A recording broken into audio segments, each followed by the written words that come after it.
welcome. I just had my little mindfulness pep talk. Thank you very much for that, Laura. It's been a long journey to get to today, a journey that I've not been part of all the way through. And we're going to talk a lot about that journey during the course of the day today. Let me first introduce myself. I'm Steve Lowe, head teacher at Oxfordshire Hospital School, and we at Oxfordshire Hospital School, along with some colleagues from the Oxford University Healthcare Trust, have been working on this Medical Needs Inreach programme for 18 months nearly now. I'm going to talk a little bit about some of the people who've been working on the programme during my introductory speech. This is a kind of an open forum, really, that we just want to get like-minded people together. And it's, do you know what, the one big thing from my perspective is, I mean, my background, I've only been head at Oxfordshire Hospital School since September the 1st, this academic year. So I came to, after being appointed, we had a review meeting in August where we talked about where this particular project had got to.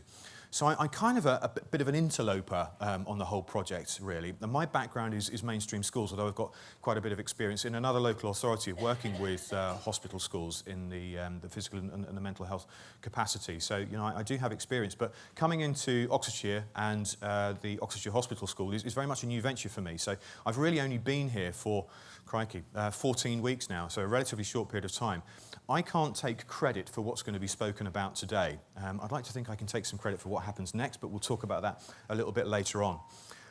I was really pleased. We weren't quite sure what to expect today, I must admit, when we put the flyer out to colleagues locally in the first instance, but then more broadly to colleagues within the South Central, and it's gone a little bit. I think the word is viral. So we've got colleagues here there's a number of colleagues here from Southampton, so thank you for journeying up this morning. I think we've got somebody from Scotland as well, somewhere. There's colleagues from Cornwall too, and colleagues, as you can see, from a wide variety of different backgrounds. So schools, mainstream schools, 29% of the delegates that signed up for today from mainstream. This doesn't include the Oxfordshire Hospital School team, because we're all here today. So we've got 29% of delegates from hospital schools, 21% from local authority representatives, many from Oxfordshire County Council, but others from other authorities too. 12% there from other hospital schools nationally, 27% from NHS trusts, which is great. Somewhat daunting for me, I have to say. Others will be far more comfortable in their presence, but 27% from NHS trusts, 9% from healthcare organisations and charities, and forgive me, I won't name them, but we've got 2% from the other category as well. I could have kept on listing, but that's where we're at. So it's great to see this, and we had a big waiting list actually of people wanting to come on the conference too. Unfortunately, the poor weather has increased one or two individuals' inability to attend today, and there's been some illness as well. So we do have some empty seats. So if you did know somebody who was on the waiting list, please apologise to them. We could have accommodated one or two more, but people who haven't been able to arrive on the day, it's been a bit of a shame. So, aims of the day. We've got this what, how and why aspects of what we're going about today. So it's the Medical Needs Inreach programme, which I mentioned before, has a number of people as part of the team, and I can't not talk today about Angela Ransby, whose job I am now in. I'm in her shoes now. So Angela was the head teacher at Oxfordshire Hospital School for 2 years prior to my appointment in September. And Angela, along with Helen, who's going to speak shortly, got together and discussed some of the key issues and needs locally that there were in relation to gaps for supporting young people in relation to their medical needs and their reintegration and inclusion, particularly in school settings. So this is their brainchild, really. In addition to Angela and Helen and myself now, the team that works predominantly on this and has brought us to the day today are Jackie Wheatley. Jackie's around at the back and is presenting a little bit later on, and Dr. Dimitri Gavrilov, who is presenting. Dimitri's around, so Dimitri's at the back as well. So Dimitri's presenting later too. So you will meet the people who are part of the tight-knit group who work on this project. There are a number of others, and forgive me, I'm not going to list everybody who's contributed to and who's been part of all of the work that's gone on with the Medical Needs Inreach programme. But we know what we want to do, and it's easy to stand up here and say, this is what we have done, and this is what we want to do. In general terms, we know how we are doing it, although that changes from time to time, dependent on where we're at. The challenge, I guess, which is about the hearts and minds part of this, is to explain why we are doing it. And if we're absolutely clear about why we are doing things, we can win other people's hearts and minds to make sure that we impact positively on the futures of young people, because that's what this is about. That's why we're all here today. We have a shared interest in meeting the needs of young people who are disadvantaged by medical conditions. Today it's interesting. We talked a lot about, as a group, and on the steering group for this, about what we currently know about the project and about this particular area of the work. We talked a lot about, actually, our piece of the jigsaw puzzle is a small piece in a big picture. And we're highly sensitive to the fact that there are many other people, many of whom are actually sat in this room here today, who form other pieces of that puzzle to create that bigger picture. And we know, which is why we wanted to do today, that part of the next phase of this journey for us is about building partnerships, professional partnerships and relationships with other professionals, organisations and groups, so that we together can be far more effective. We like what our little piece of the puzzle looks like, but we know we're niche. We know we're fairly small. We also know, well, we have a fairly good idea of what other pieces of the puzzle look like. What we want to do is put all of those pieces of the puzzle together and create a really strong, effective picture so that we can move forward and have a really significant impact for young people who are affected by medical conditions. So that's kind of where we're at and what we're trying to achieve about this programme. I wanted to go through some of the challenges that there are, each of the different presenters today will obviously talk to a different audience, which is why we've got quite a diverse group of people who are speaking today. So forgive me if some of the things that I speak about here now as part of the welcome are not specifically of your background and next steps as well. Educationally, I just want to talk about the confusion and complication that there is in the education world, coming from a mainstream sector as well, and I'll give a couple of anecdotes before I finish. It's really difficult from a mainstream school's perspective to manage young people with medical conditions. Firstly, because of the world that there is out there, which supports us with all of the documentation around young people with conditions. There's a load of resourcing out there to support schools, like there is a load of resourcing out there to support many other vulnerable young groups of learners in mainstream school settings. Some great stuff on the DFE website. Look at the dates of some of this information as well. 2013. So as you go through, all the dates of these documents are in the bottom corner of them. This is probably one of the most important pieces of documentation that we use within a school setting. There are others. The Equalities Act, understandably. This one as well is a really important one. So that's probably December 2015. The last piece of really significant supportive documentation that mainstream schools had to support young people with medical conditions.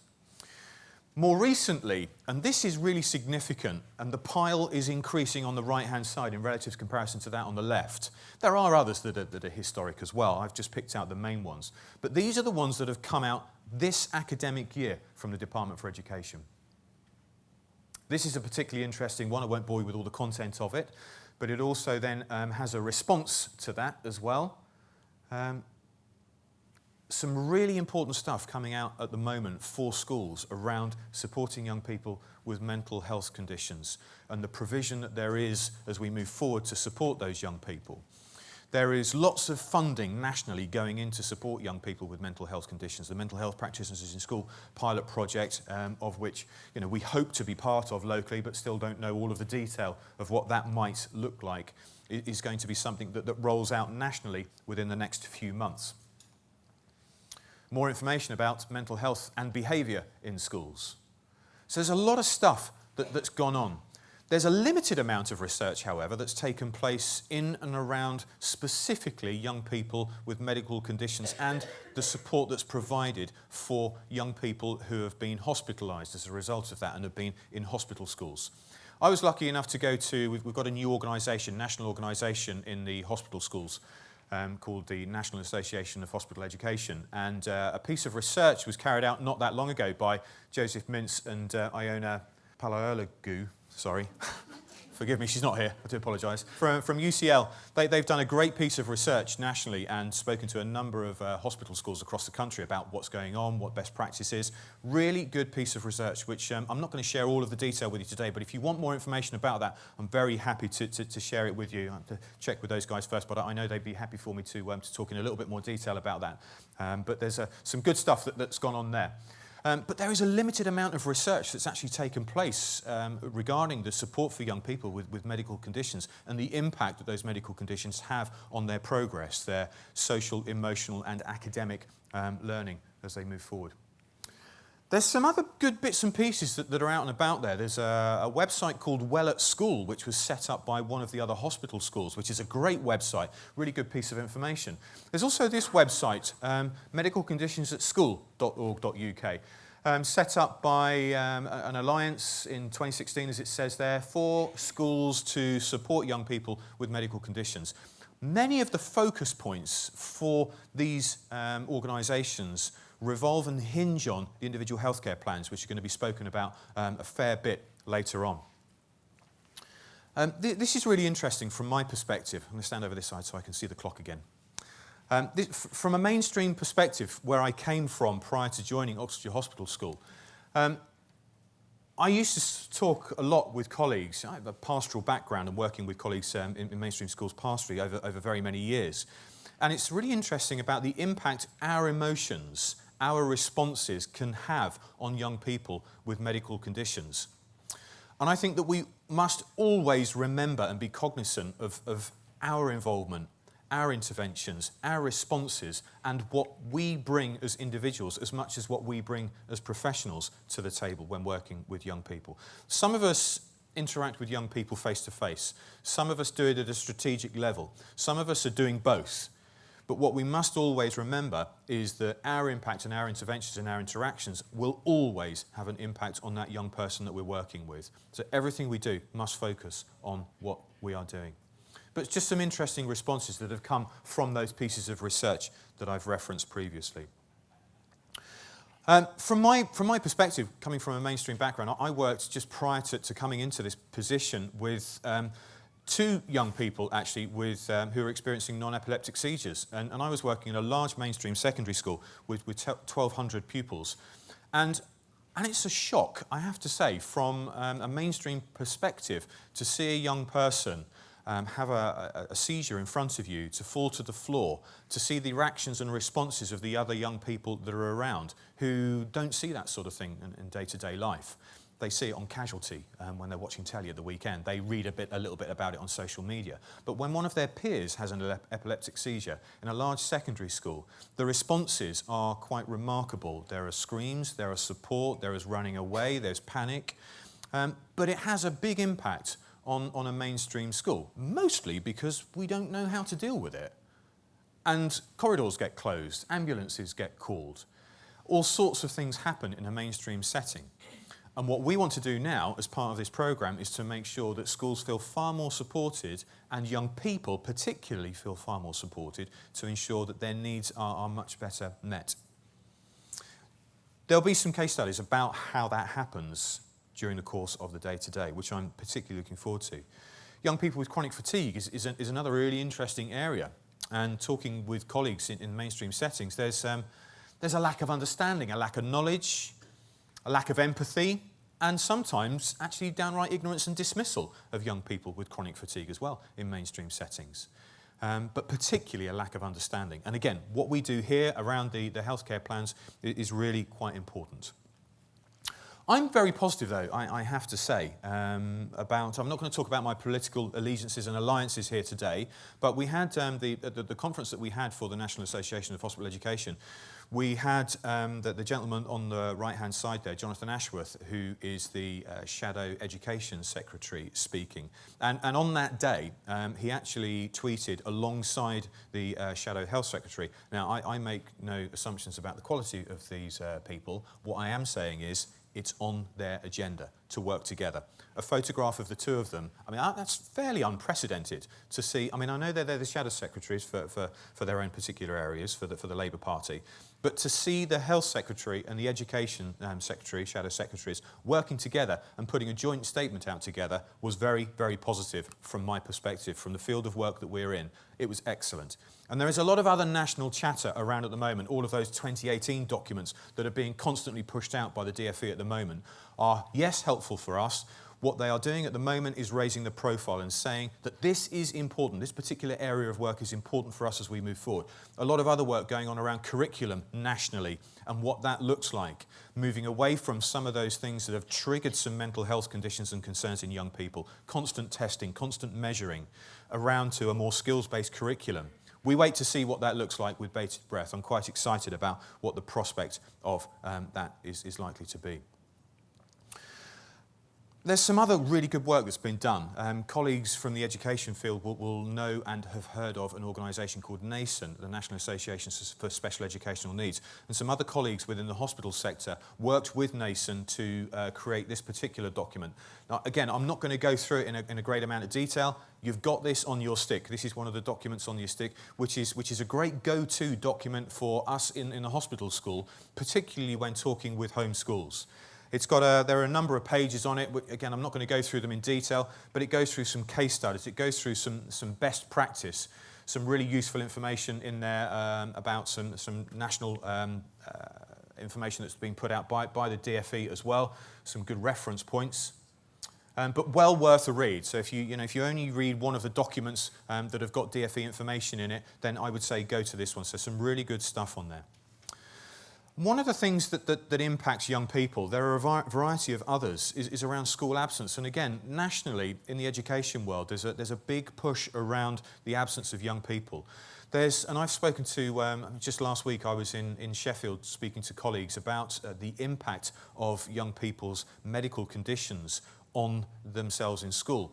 And it does appear that there are some schools across the country, in a number of different local authorities, who are unsupportive of young people's conditions and who, from what I hear from my colleagues, who are actively encouraging parents to off-roll their children so they are no longer on the school's roll because it adversely impacts on the school's attendance, which needs to be reported, which Ofsted will be part of their judgment of the school on. So there's a lot of stuff that goes on for schools to help them to look better. What we want to do is to help them to make the children's outcomes better, not to make themselves look better.